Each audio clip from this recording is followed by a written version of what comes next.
శ్రీ గురుభ్యో నమ. శ్రీదత్త దర్శనము. కార్తవీర్య మోక్షము. పూర్వజన్మ.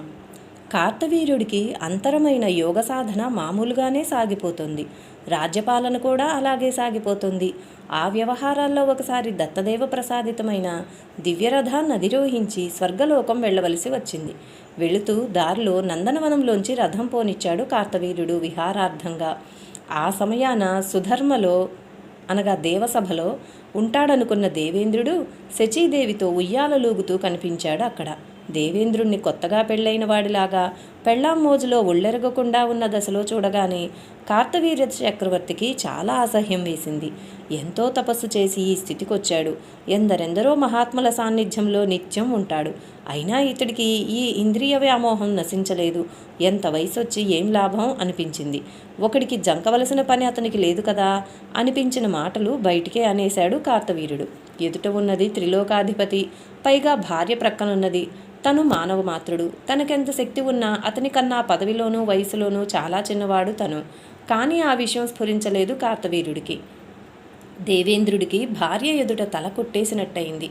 అతను సరాసరి వైకుంఠపురానికి వెళ్ళాడు. అక్కడ విష్ణుమూర్తి దేవతలతోనూ ఋషులతోనూ సభ తీర్చి ఉన్నాడు. దేవేంద్రుడు మొగమాటం విడిచి కార్తవీర్యుడి విపరీత ప్రవర్తనను వివరించి జరిగిన అవమానాన్ని కూడా దాచుకోకుండా చెప్పేసి ఆ కార్తవీర్యుడి సంగతి నువ్వు సత్వరమే చూడాలి తప్పదని విష్ణుమూర్తిని గట్టిగా ప్రార్థించాడు. సభలో ఉన్నవారిలో పెక్కుమంది ఎప్పుడో ఒకప్పుడు ఆ కార్తవీర్యుడి చేతిలో ఏదో ఒక రకంగా అవమానం పొంది ఉన్నవారే కావడం వల్ల వారందరూ తమ తమ అనుభవాలు చెప్పి ఇంద్రుణ్ణి బలపరిచారు. దివ్యర్షులు కూడా ప్రశాంత స్వరంతో ఇలా విజ్ఞాపన చేశారు. దేవా, అతడు బ్రహ్మోత్తరంగా రాజ్యపాలన చేస్తున్నాడు. నీ అనుగ్రహం వల్ల అతనికి యోగసిద్ధి కూడా లభించింది. కానీ అతనిలో ప్రవేశిస్తున్న దురహంకారాన్ని అతను సంహరించుకోలేకపోతున్నాడు.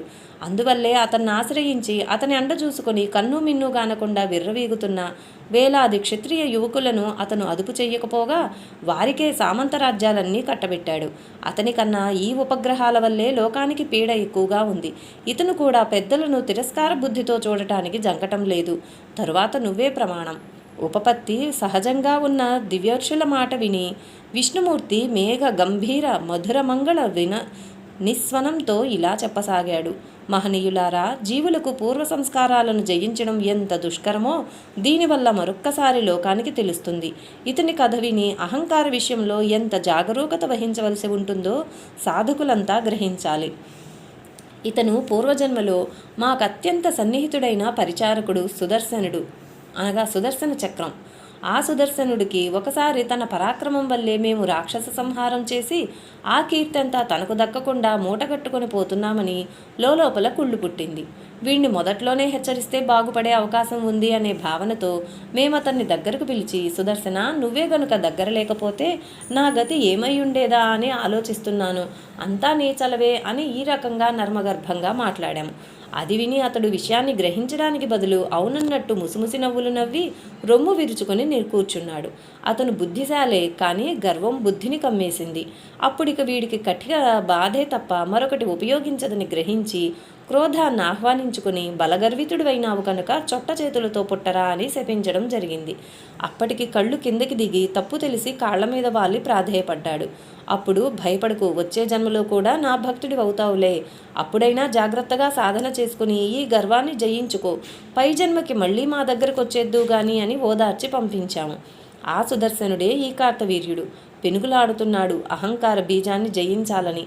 ఆ అహంకారం బద్దలై నశించిపోవడం, అతనికి ఆ జన్మ అంతమైపోవడం రెండూ ఒకేసారి జరుగుతాయి. అది త్వరలోనే జరుగుతుంది. కాస్త ఓర్పు వహించండి. అలా ఓదార్చి విష్ణుమూర్తి దేవతల్ని పంపేశాడు. అక్కడ కార్తవీర్యుడు స్వర్గలోకంలో తన పని పూర్తి చేసుకుని మామూలుగానే తన అంతఃపురానికి వెళ్ళిపోయాడు. విధి తన వెనుక ఎప్పుడే పన్నాగాలు పన్నుతుందో తెలుసుకోగలవాడెవడు? ఎంత శక్తిమంతుడైతే మాత్రం. గోగ్రహణం. చాలా రోజులు గడిచినాక చక్రవర్తి ఒకప్పుడు చతురంగ బలాలను తీసుకుని ఒక యుద్ధానికి వెళ్ళవలసి వచ్చింది. అవలీలగా జయాన్ని సాధించి వస్తుండగా దారిలో జమదగ్ని మహర్షి ఆశ్రమం తగిలింది. జమదగ్ని మహర్షి అంటే సామాన్యుడు కాదని, అతడు సాక్షాత్తు జ్వలదగ్ని అని విని ఉండటం వల్ల ఆయన దర్శనం చేసుకోవడం మంచిదని అభిప్రాయం కలిగి సైన్యాలను దూరంగా ఆపి కొద్దిమంది ఆప్తులను వెంటపెట్టుకుని కాలినడకన ఆశ్రమంలోకి వెళ్ళి మహర్షిని సందర్శించి సాష్టాంగ నమస్కారాలు చేసి వినయపూర్వకంగా కుశల ప్రశ్నలు వేయసాగాడు. ఆ వినయాన్ని చూసి సంతోషించిన ఆ మునీశ్వరుడు కూడా అతనికి అత్యంత ఆదరంగా స్వాగతం పలికి ఎదురుగా దర్భాసనం మీద కూర్చోబెట్టుకుని అనేక రకాలుగా ఇష్టప్రసంగాలు చేసి రాజును సంతోషపెట్టాడు.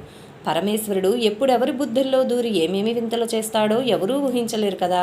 అలా కొంతసేపు ప్రసంగమయ్యాక, మహారాజా, తమరి రోజు మా ఆతిథ్యం స్వీకరించి రేపు ప్రయాణం సాగించండి అన్నాడు జమదగ్ని.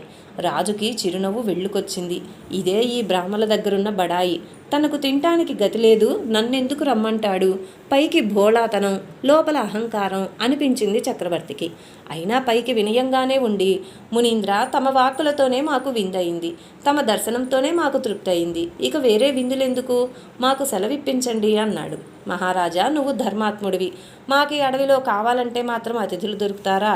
అందులోనూ నీ వంటి అతిథి అసలు దుర్లభుడు కదా. ఇది నీ స్వగృహం అనుకో, ఏమీ సందేహించకు. మహర్షి బలవంత పెట్టసాగాడు.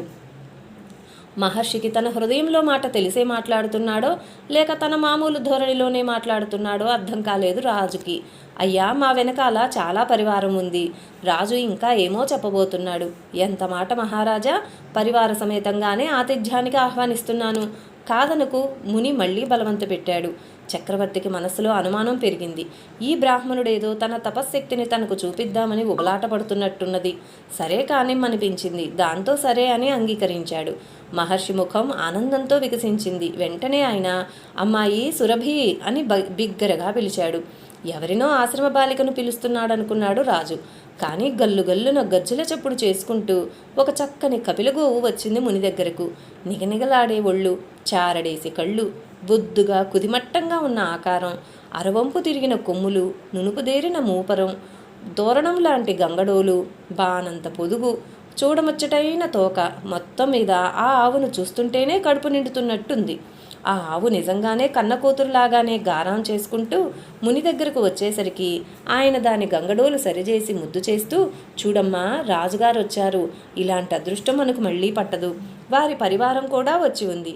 వారికి కావలసిన ఏర్పాట్లన్నీ చూడాలి నువ్వు అన్నాడు. సురభి వయ్యారంగా తల ఊపి అవతలికి వెళ్ళిపోయింది.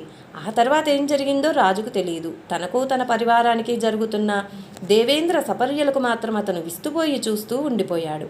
ఆ ఏర్పాట్లను వర్ణించాలంటే అదొక ప్రత్యేక గ్రంథం అవుతుంది.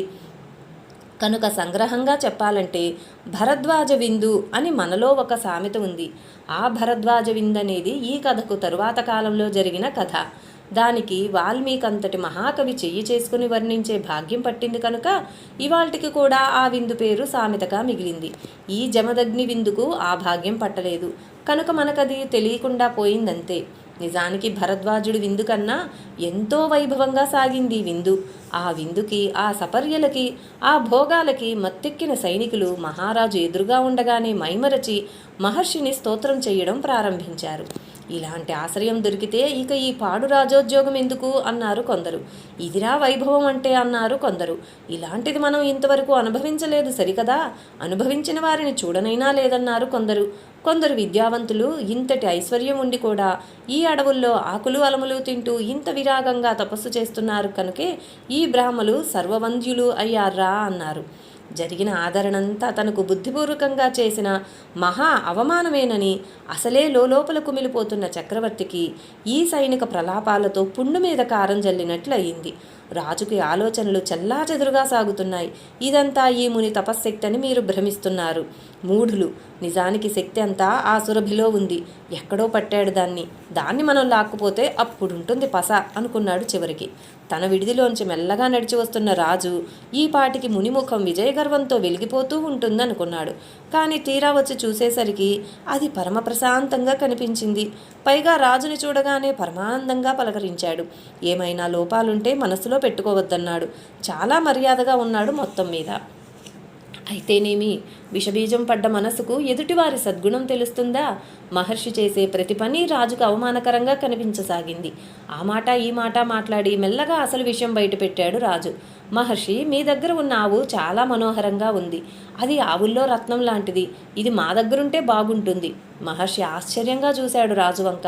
మాకు దీన్ని దానం ఇచ్చే స్వాతంత్రం లేదు రాజా. అయినా రాజులు బ్రాహ్మణ ద్రవ్యాన్ని కోరడం. మహర్షి మాటలు పూర్తి చేయలేదు. అయినా బాణం సూటిగానే వెళ్ళింది. తాకవలసిన చోటే తాకింది. స్వామి, మీ సొమ్ము ఊరికే మాకు కావాలని మేము కోరుతామనుకున్నారా? మీకెంత కావాలంటే దానికి రెట్టింపిస్తాము. అదీగాక 1000 గోవులు వేరే ఇస్తాము. రాజు మాట దర్జాగా ఉంది. శివశివ, దానం చెయ్యడానికే లేని స్వాతంత్రం అమ్ముకోవడానికి వస్తుందా? అయినా బ్రాహ్మణులకు ఆవు నమ్ముకోవడం నేర్పుతున్నావా? సప్తద్వీప చక్రవర్తి మహర్షి మాటల్లో ఆవేదన ఉంది, కానీ ఎత్తిపొడుపు కూడా ఉంది. స్వామి, మీరు అపార్థం చేసుకుంటున్నారు. రాజు మాటల్లో వినయం నామమాత్రంగా మిగిలింది. అవును రాజా, మేము వనవాసులం. మాకీ లౌక్యపు గజిబిజులు తెలియవు. కానీ తానిచ్చే విల కంటే తక్కువ విలువైంది కాకపోతే ఎవడైనా ఏ వస్తువుకైనా ఎక్కువ ఖరీదు పెడతానంటాడా? అందులోనూ నీలాంటి వ్యవహారజ్ఞుడు.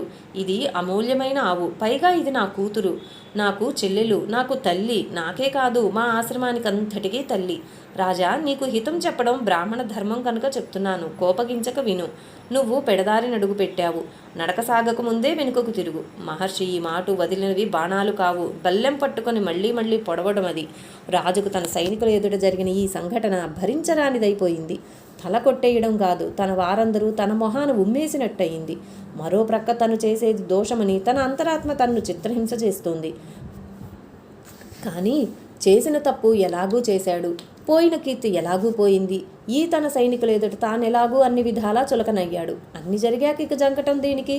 రాజుకొక పిచ్చో ఒక పిశాచమో ఆవశించినట్లయింది. బాపనయ్య, మర్యాద దాటావు. రాజా రత్నస్య భోజనం. రాజ్యంలో ఉన్న ప్రశస్త వస్తువులన్నీ రాజువి కనుక ఈ ఆవుని తీసుకుపోవడానికి నీతో చెప్పాల్సిన పనే లేదు మాకు. ఇది శాస్త్రం, ఇది ధర్మం, ఇది సూక్ష్మం. నువ్వెరగవు. అయినా నీకు మర్యాద ఇచ్చాం, అది కూడా నువ్వెరగవు. ఎరగక తపోబల గర్వంతో ఒళ్ళు మరచి కారుకోతలు కూస్తున్న నువ్వు రాజధిక్కార నేరానికి శిక్షార్హుడివి. అయినా వనవాసుల్ని శిక్షించడం మా సంప్రదాయం కాదు కనుక బ్రతికిపోయావు. మాకడ్డు వచ్చి మళ్ళీ ప్రాణాలకు సంశయం తెచ్చుకోకు. కోపంతో ఒళ్ళంతా ఉబ్బి మనిషి చెట్టంతై మదగజంలాగా ఘీంకరిస్తున్న రాజును చూసి సైనిక వర్గం అంతా గడగడలాడిపోయింది. ఆశ్రమవాసులు శిలాప్రతిమల్లాగా బిగుసుకుపోయారు. మహర్షి మాత్రం ప్రశాంత నిశ్చలంగా మౌనంగా కూర్చుండిపోయాడు. ఆవుని లాక్కురండని సేవకులను పురమాయించాడు రాజు. వారు తక్షణం రాజాజ్ఞను అమలుపరిచారు. అయితే సురభి మాత్రం వారికంత తేలికగా లొంగక ముక్కుపుటాలలోంచి పొగలెగజిమ్మేటట్టుగా వగరుస్తూ వారిని గుంజుకుని మహర్షి ముందరికొచ్చి దీనంగా చూస్తూ నిలబడిపోయింది. తానెన్నడూ మెడకు పలుపు వేసి ఎరగని తన ముద్దుల గున్నావు నేడు ఒరుసుకుపోయిన మెడనరాలతో దీనంగా తనది ఎదుట నిలబడి ఉండడం చూసేసరికి మహర్షికి అప్పటిదాకా హృదయంలో నిలిచి ఉన్న ధైర్య పర్వతాలన్నీ కరిగి నీరైపోయినాయి. ఆయన కళ్ళల్లో సుళ్ళు తిరుగుతున్న నీటిని అదుముకొని, అమ్మాయి వెళ్ళిరావే నా తల్లి, అసమర్థుడికి ఆశ్రయం ఇచ్చావే నా తల్లి, నువ్వు కష్టపడితే నే చూడలేనే, ఎక్కడైతేనేమి అక్కడే సుఖంగా ఉండు, వెళ్ళిరా, శుభమస్తు, వెళ్ళిరా అన్నాడు. మహర్షి ఎంత అదుముకున్నా గొంతులో గాద్గద్యం మాత్రం దాగలేదు. ఆ మాటలు విని ఆ సురభి తలవాల్చుకుంది. ఇక ఎదురు తిరగలేదు, గుంజుకోలేదు, మారాం చెయ్యలేదు. దీనంగా రాజభటులను అనుసరించి నడిచింది. కానీ దాని కళ్ళల్లో అశ్రువులు మాత్రం ధారగట్టి ప్రవహిస్తున్నాయి. గోమాత కళ్ళల్లో నీళ్లు చూసి చక్రవర్తికి గుండె చెరువైపోయింది. ఛీ, తన బ్రతుకుని తన మీద తనకే అసహ్యం వేసింది. వదిలేద్దామనిపించింది. మన శక్తి చూపించాం కదా, చాలదా అనిపించింది. ఇంత పాపం చేశానే అనిపించింది. మనస్సంతా వికలమైపోయింది. అయితేనేమి, పంతమే నెగ్గింది, అహంకారమే గెలిచింది, విధికి విజయం దక్కింది. ఆవును తీసుకుని రాజు సపరివారంగా వెళ్ళిపోయాడు. సైనికుల చిత్త ప్రవృత్తి చిత్రంగా ఉంటుంది. వారికి బలప్రయోగం పట్ల సహజమైన ఉత్సాహం ఉంటుంది. న్యాయాన్యాయాలతో అంతగా పని ఉండదు. విజయమే తప్ప విజయ మార్గపు సాధుత్వంతో వారికి పని లేదు. ఇప్పుడు తమ రాజు గెలిచాడు. బ్రాహ్మణుడు తోకముడిచి నోర మూసుకు కూర్చున్నాడు. ఇదంతా తమ పరాక్రమమేనన్నంత ఉత్సాహంగా వారు ఆవును లాక్కుపోసాగారు. ఈ ఉదంతమంతా జరిగిన సమయంలో జమదగ్ని మహర్షి ఆఖరి కుమారుడైన పరశురాముడు ఇంట్లో లేడు. ఎక్కడికో పన్నుండి వెళ్ళి వచ్చేటప్పుడు సమిధలు, పళ్ళు, దర్భలు మొదలైనవన్నీ ఏరుకుని విశ్రాంతిగా రావటంలో చాలా జాగైపోయింది. ఇంతలో ఇంత కథ జరిగిపోయింది. అతనింటికి వచ్చేసరికి పరిస్థితి అంతా చిత్రంగా కనిపించింది. ఆశ్రమవాసులందరి ముఖాల్లోనూ దీనత తాండవిస్తోంది. సురభి తనకెదురుగా రాలేదు. నాన్నగారు నిశ్చల సమాధిని అధిష్ఠించే ఉన్నారు గాని ఆయన ముఖ కవిళకలు మాత్రం మామూలుగా లేవు. అంతలో అన్నలు వచ్చి జరిగిందంతా పోసగుచ్చినట్టు చెప్పారు. పరశురాముడి కళ్ళు చింత నిప్పులయ్యాయి. అతను మరి మాట్లాడలేదు. గండ్రగొడ్డలు భుజాన్నే ఉంది. ఇంట్లో గోడకు తగిల్చి ఉన్న ధనుర్బాణాలను అమ్ముల పొదిని తీసుకున్నాడు. సమాధిగతుడై ఉన్న తండ్రికి మనసులోనే నమస్కరించాడు. మరుక్షణంలో అడవి డొంకల్లో సుడిగాలిలాగా పరిగెత్తాడు. అక్కడ విజయోత్సవ కోలాహలం మధ్య కార్తవీర్య చక్రవర్తి పురప్రవేశం చేయబోతున్నాడు. అతడు లోపల చాలా ఆలోచిస్తున్నాడు. తను చేసింది తప్పు, అందులో సందేహం లేదు. ఇప్పుడు తను ఏం చేసినా అది గతజల సేతుబంధనమే. తను నిశ్చయంగా గర్వానికి లొంగిపోయాడు. లొంగి పాపం చేశాడు. పాపం చేసి శిక్ష నుంచి పారిపోవాలనుకోవడం మరో పెద్ద పాపం. ఆ పాపం తానిక చేయరాదు. ఆ పిరికితనం తన్ను అంటరాదు.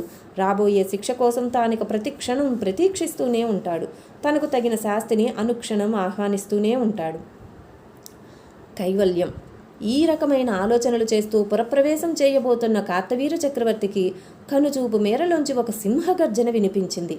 ఒరేయ్ క్షత్రబంధు, ఆగరా! సేనా సముద్రం తటాలను నిలిచిపోయింది. రాజు గిరుక్కున వెనక్కు తిరిగి చూశాడు. ఎదురుగా బ్రాహ్మణ వేషంలో ఉన్న క్షత్రియుడా అన్నట్లు ఒక విచిత్ర వ్యక్తి. నడుమన వల్కలాలు, నెత్తిన జటాబంధాలు, మెడలో జందం, నొసట విభూతి రేఖలు, చేతిలో ధనుర్బాణాలు. ఒక మూపున అమ్ముల పొది, మరొక మూపున గండ్రగొడ్డలి. ఎగరొప్పుతున్న ఆ ముక్కుపుటాల్లోంచి నిప్పురవ్వలు నాలుకలు జాస్తున్నాయి. ఉరిమి చూస్తున్న కనుగుడ్లలోంచి అగ్నిగోళాలు దొర్లిపడుతున్నాయి. ఎగిరిపడుతున్న ఎదురు రొమ్ములో అగ్నిపర్వతాలు ఢీకొట్టుకుంటున్నాయి. ఆ రూపం చూస్తూ ఉంటే కార్తవీర్యార్జునుడంతటి వాడికే వెన్నులో కంపరం పుట్టుకొస్తోంది. గుచ్చి చూస్తూ ఈ చక్రవర్తి ఏదో అనబోయే లోపలే ఆ వ్యక్తి మళ్లీ గర్జించాడు. ఒరే క్షత్రియాధమా, నేనే రాముణ్ణి, జమదగ్ని పుత్రుణ్ణి, జ్వలదగ్ని మిత్రుణ్ణి, దిక్కులేని బాపనావాణ్ణి. ఇదిగో ఒంటరిగా వచ్చాను. ఈ గండ్రగొడ్డల్ని తోడుగా తెచ్చుకున్నాను. ఇప్పుడు మా ఆవును విడిచిపెడతావో, పోనీ నీ ప్రాణాలే విడిచిపెడతావో నీ ఇష్టం.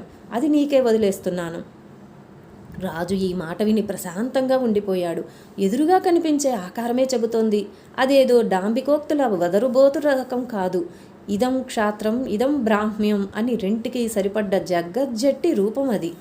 ఇతడు తండ్రిలాగా శక్తినంతటినీ ఆవరించేసుకుని బూడిదరాశిలాగా లేడు.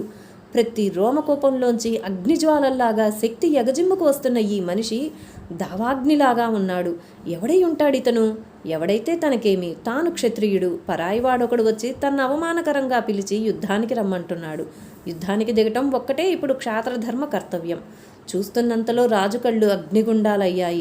సైనికులకు ఉత్సాహం ఇంటికెక్కింది. రాజు తన చతురంగ సేనలని పరశురాముడి మీదికి పంపాడు. అగ్నిజ్వాల మీద ఎగబడుతున్న మిడతల దండులాగా వారంతా అతని మీద విరుచుకుపడ్డారు. మరుక్షణంలో బూడిదై రాలి నేలబడ్డారు. కార్తవీర్యుడు కొయ్యబారిపోయాడు. ఎవడు వీడు? ఎప్పుడు బాణాలు లాగాడు? ఎప్పుడు సంధించాడు? ఎప్పుడు గురి చూశాడు? ఎప్పుడు ఇంతమందిని ఊచకోత కోశాడు? జరిగిందంతా మహేంద్రజాలం కన్నా చిత్రంగా ఉంది. ఈ ధాటి చూస్తూ ఉంటే వీడి ముందర ఇంద్రాదులకు లెక్కలేదు. తనే తట్టుకోగలగడం కష్టం అనిపిస్తోంది. సందేహం లేదు, వీడు తనకు సరిజోడు. అవును, ఇప్పుడు గుర్తుకు వస్తోంది. తను చేసిన పాపానికి మరణదండనే కాకపోతే చిన్న శిక్ష మరేమిటి? తాను సప్తద్వీప ఏకఛత్రాధిపత. తానిప్పటికి 85,000 సంవత్సరాలుగా రాజ్యం చేసిన అనుభవశాల. రాజ్యంలో ఎవడైనా తప్పుడు పని చేద్దామనుకునేలోగానే వాడి ఎదుట కత్తి పట్టుకొని సాక్షాత్కరించి దండించిన చండశాసనుడా. అరెరే, దిక్కులేని పేదబాపన వాడి ఆవుని పట్టపగలు కొంపదోచి బందిపోటు కన్నా హీనంగా ఎత్తుకురావటమా? దీనికి మరణదండనం ఏం చాలుతుంది? అంతకన్నా పై శిక్ష ఈ లోకంలో లేదే మరి. కానీ తనకు మరణదండను విధించగల మొనగాడెవ్వడు? తనకు దత్తస్వామి వరమిచ్చి ఉన్నాడాయే, సరిజోడు వల్ల తప్ప మరణం లేదని. ఆయనే తనకు దేవేశ్వరులకు లేని మహాపరాక్రమాన్ని అనుగ్రహించాడాయే. ఇక తనకు మరణం ఎట్లాగా? కానీ ఇలాంటి నీచ గర్విష్ఠి భూలోకానికే చీడపురుగు. ఇట్టివాడు స్వామి శిష్యుడంటే స్వామి శిష్య పరంపరకే అవమానం. అందుకే వీడు చచ్చి తీరాలి. అందుకే స్వామి తనంతటి వాణ్ణి కాదు, తన్ను మించిన వాణ్ణి వీణ్ణి పంపించాడు. ఆహా, స్వామి కరుణను ఇదివరకు కొన్ని 100 సార్లు తాను అనుభవించాడు. కానీ స్వామి కరుణ ఎంతటి అపారమైనదో ఇవాళ తెలిసినట్టుగా తనకు మునుపెన్నడూ తెలియలేదు. ఇంత ఘోరాతి ఘోరమైన పాపాన్ని చేసిన తన్ను స్మరించుకోవడానికే స్వామికి అసహ్యమై ఉండాలి. అయినా వీడు ఈ పాపంతో చావులేని జన్మంతా కుళ్ళి రోజు చావలసి వస్తుందని కరుణించి తనకు సరిజోడైన వీరుణ్ణి పంపించి తనకు మరణదండనం విధిస్తున్నాడు. తన పాపాన్ని ఈ జన్మలోనే హరించేస్తున్నాడు. అందుకే ఈ శిక్ష ఏమాత్రం తగ్గకుండా ఉండేట్టు చూసుకోవాలి. ఇప్పటికైనా తప్పొప్పుకొని ఆవునిచ్చేస్తే తానింత చేసినా సరే ఆ బ్రాహ్మణోత్తముడు తన్ను క్షమించడమే కాదు, ఆశీర్వదించి మరీ వెళ్ళిపోతాడు. ఈ వీరుడిలో ఆ ఔన్నత్యం తనకు కనిపిస్తోంది. ఇతనే ఇంత గొప్పవాడైతే ఇతని తండ్రి ఆ నివురుగప్పిన నిప్పు ఇంకెంతటి వాడై ఉండాలి? వాళ్ళ కాలి గోటికి సరితూగదు. తను సమం వాళ్ళ దగ్గరున్న అసలైన శక్తి. తనది గ్రహించలేని అల్పుడు కనుకనే ఇవాళ ఈ వీరావతారం ఎత్తవలసి వచ్చింది ఈ బ్రాహ్మణుడు.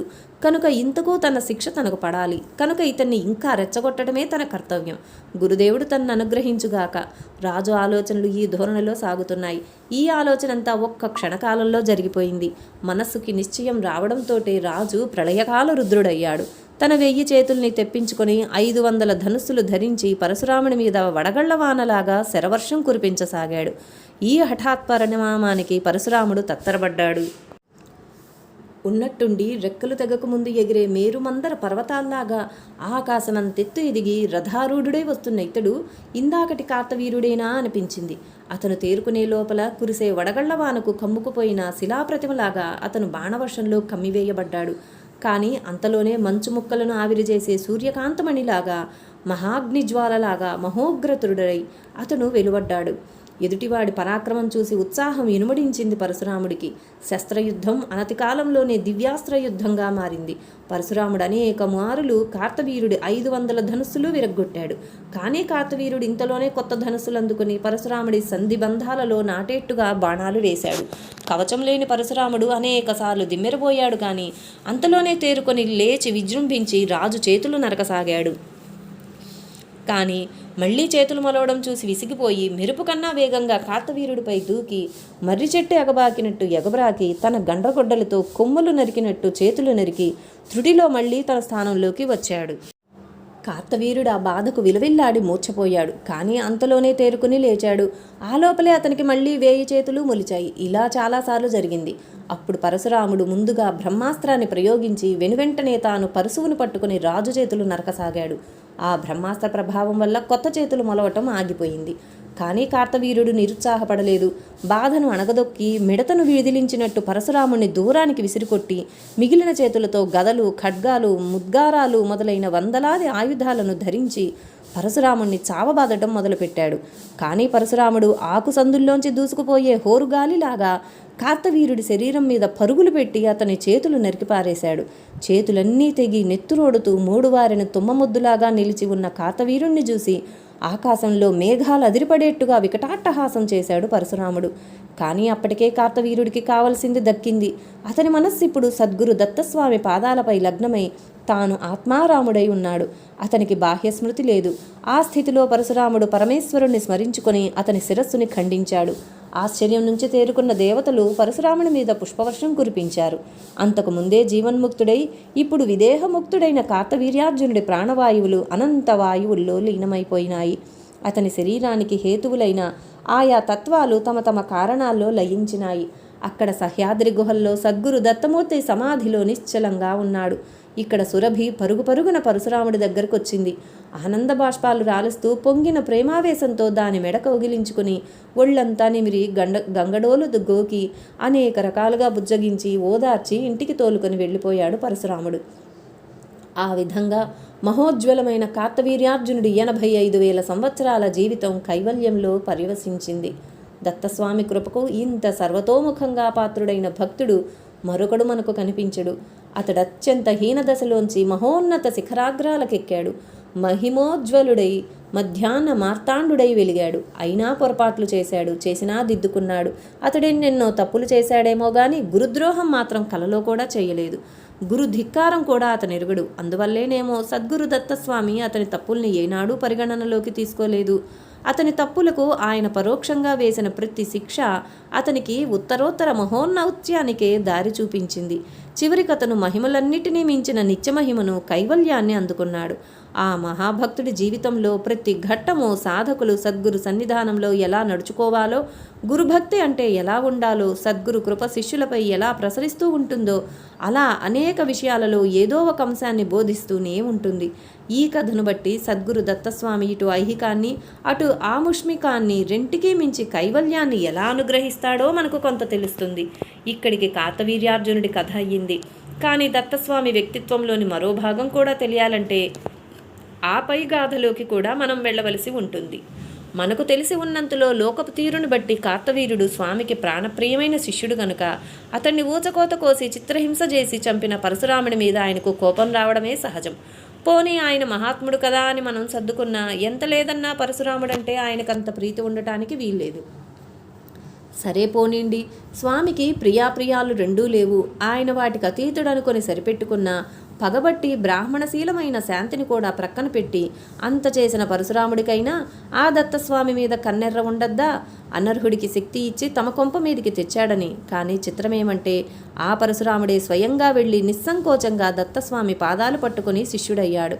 ఆయన కూడా ఇతన్ని కార్తవీర్యుడి కన్నా అధికంగా ఆదరించాడు. ఆ పురాణ పురుషుల అంతస్తత్వాన్ని రవ్వంత ఆకలించుకోవాలంటే కార్తవీర్య మరణానంతర గాథలోకి మనం ప్రవేశించవలసి ఉంటుంది. తదనంతరం అలా ఆవుని తీసుకుని అటు నుంచి అటే పరశురాముడు వెళ్ళిపోయిన తరువాత ఈ వార్త ఊళ్ళోకి పాకింది. ఊరంతా దుఃఖించడం, తరువాత యువరాజుకు పట్టాభిషేకం జరగడం, ఇలాంటి విషయాలన్నీ మామూలుగానే జరిగినాయి కూడా. అయితే ఈ సందర్భంలో ఉన్న ప్రత్యేకత ఏమిటంటే ఇన్నాళ్లుగా కార్తవీరుడి చాటున రొమ్ములు విరుచుకుంటూ తలలెగరేసుకుంటూ తిరిగిన వందలాది రాజపుత్రులకి, ఇతర క్షత్రియ యువకులకి, సామంతులకి ఇప్పుడు దిక్కుతోచని పరిస్థితి ఏర్పడింది. వారి హృదయాలలో ప్రతీకార జ్వాలలు పెళ్ళుబుక్కసాగినాయి. అన్నిటినీ మించి చక్రవర్తి ఒక బ్రాహ్మణుడి చేతుల్లో మరణించడం వారికి మరింత సహించరాని విషయమైపోయింది. దీనివల్ల రాజ్యంలోని బ్రాహ్మణ వర్గంలో ఒక దర్పరేఖ పొడచూపి వారంతా ఇదివరకట్లాగా కాక నిర్భయంగా తిరుగుతున్నారని వీరు అభిప్రాయపడ్డారు. దాంతో ఊరి బ్రాహ్మణుల ఎదుట వీరు తలలెత్తుకు తిరగలేకపోతున్నారు. దీనికేదో ఒక ప్రతీకారం చేసి తమ ఘనత చాటుకోవాలని, తమ పరువు నిలుపుకోవాలని వారికి పట్టుదలగా ఉంది. అయితే ఏం చెయ్యాలి? ఆ పరశురాముడిని ఏమి చెయ్యగల ప్రసక్తే లేదు కదా. ఇక వారంతా ఆలోచించి దీనికంతటికి అసలు కారణం జమదగ్నే గనుక అతన్నే నరికేయాలని తీర్మానించారు. మా నాన్నను వాడు చంపాడు కనుక వాడి నాన్నను మేము చంపుతామని బలపరిచారు రాజపుత్రులు.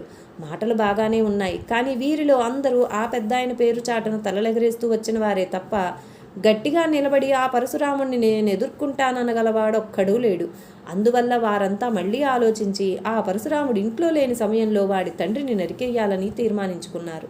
అందుకోసంగా వేగులను నియమించి అసలు ఆ పరశురాముడెవడు, ఆ జమదగ్ని ఎవడు, వాళ్ల పూర్వాపరాలేమిటి, వాళ్ల కార్యక్రమాలేమిటి అని ఆచూకీ తీయించసాగారు. అప్పుడు వాళ్ళకి ఆ ముని కుటుంబపు పుట్టుపూర్వోత్తరాలన్నీ వివరంగా తెలిసినాయి. ఆ వివరాలేమిటంటే, జై గురుదేవ దత్తకు జై.